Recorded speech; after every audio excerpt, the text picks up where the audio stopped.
God in His sovereignty really designed that we would be here for this time, for this season.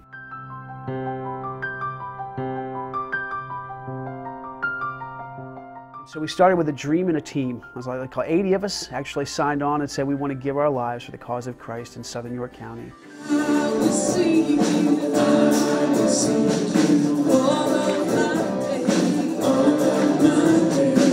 I've just been so excited being a part of this and just seeing what God has done. When you look going from the elementary school and then having this open on the hill and the circumstances coming together, it's obviously the hand of God that's been working in this.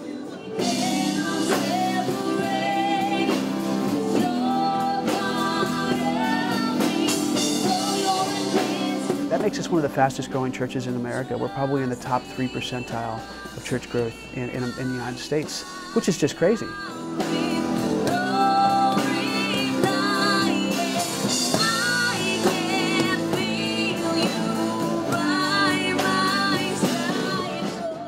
I love being here. This is my family, and I'm thrilled that God has called me to this place at this time in my life. So grateful for Sue Weiss and for her team and how the Lord is building the women's ministry. I've been doing for 3 years now the Bible study and the women Bible study, and just see the women excited, you know, from the point they never opened the Bible, then now they are eager, cannot wait, you know, to every week gathering together to read His Word. The blessings here at Grace is so much more than I've ever experienced anywhere else. And it's the people. I love the teaching team and I love the worship. And teaching gives me the yes, but how. I can come and hear a great message, and not just for that moment, but to carry out through the week. This is my desire. Seeing kids who are becoming set on fire and giving up parts of their summer to go on mission trips and show up all nights of the week to go through discipleship studies and wanting to get involved in community and tell their friends about Jesus and their parents about Jesus. Came from a Catholic background for 50 years, but I was missing something in my life. And you know, I came here and like that day, it clicked. I found what I was missing. I can be with people who are honest about their struggles in their life. To have a relationship with Jesus which is based on trust and love and joy, and those are things I've been learning here and I never found in a church elsewhere. My wife and I both come here together, and both of my boys now are with me. It's been an awesome ride. It has been. I am just so excited about this church because it has given me a new understanding about God. Last fall, we began to experience a series of difficult events that impacted our family. And we really began at that time to experience an outpouring of love from the people here at Grace, which was incredible because no one really knew us yet. Divorced for 5 years, and now we're remarried. I have been coming to this church since the day it opened, and different things that the pastor would say made me feel like I needed to call Fred and just apologize. And I never called.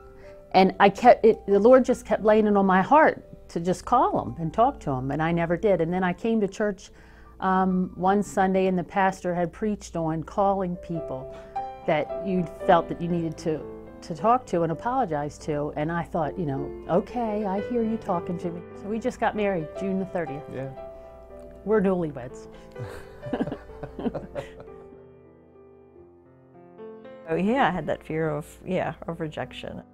God's really, really been working with this in me and taking away these fears that I have and putting that trust in Him. You know, I don't have to be afraid.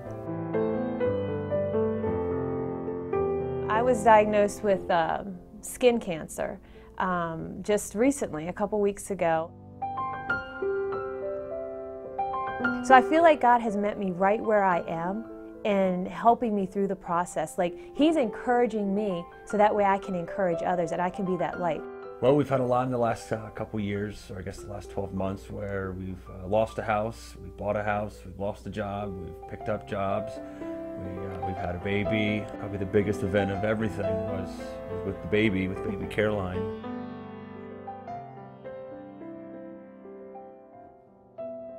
I think one of the main things that we've learned is just to really hold it out in our hand and say, this was yours to begin with. Even she is God's before she is ours. And I don't say that lightly. It was weeks and months and gallons of tears. We're certainly thankful for how it's been, and so far it's been as close to perfect as we could have planned it. But we still know in the back of our minds it's not ours, and it's not up to us. Never was, yeah. Never was. I'm just grateful for all the people here that have prayed for us. Yeah. Yeah. And for her, mostly. Yeah. Yeah. By His grace. By His grace. By His grace, for His glory. I feel that the Lord has blessed us in an amazing way, and yet right now we stand ready to either embrace the next season of ministry, a next season of vision, or we become complacent and we become comfortable. And personally, I don't know that the Lord's really okay with that. I think He wants us to be stretched. I think He wants us to get uncomfortable for the cause of the kingdom. I think what's really amazing about this is that how broad the vision is. Answering the actual needs that are there, rather than coming in as a church and saying, well, you need Jesus, or you need this stuff, and really actually listening to them and actually developing relationships, which is in the end what it's about. It's a relationship with Jesus Christ, but it's also a relationship between us and the community, between individuals. Ultimately, the question that I believe the Lord wants to ask every single one of us is, are we ready to move? Are we ready to become uncomfortable for the cause of Christ? I'm excited about getting uncomfortable for Christ. I cannot wait to get uncomfortable for the cause of Christ. I can't wait to get uncomfortable for Jesus. That 4 years down the road, we're going to look back and say, oh my gosh, we thought the first 4 years of Grace Shrewsbury were amazing. Look what Jesus Christ has done now in the second season of ministry. Only by His grace. By His grace. By His grace, for His glory. Everything we do here, any way we succeed in this vision at all, it's all by His grace, it's all for His glory. By His grace. By His grace. By His grace and for His glory, thank God.